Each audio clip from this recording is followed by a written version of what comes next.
So this is a morel culture, it's a yellow morel on agar, and I just noticed a little blob and I've put it under magnification. So this is 4 times on a microscope. Yeah, let's have a look at it.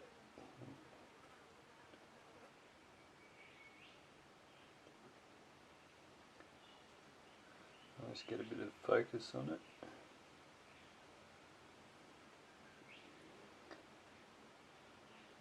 So I've taken some photos sort of with the high power magnification. I'll put them on the video.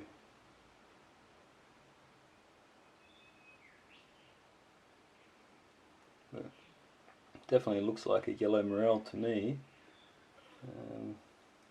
Also take a bit of tissue off it and have a look at that under the microscope too.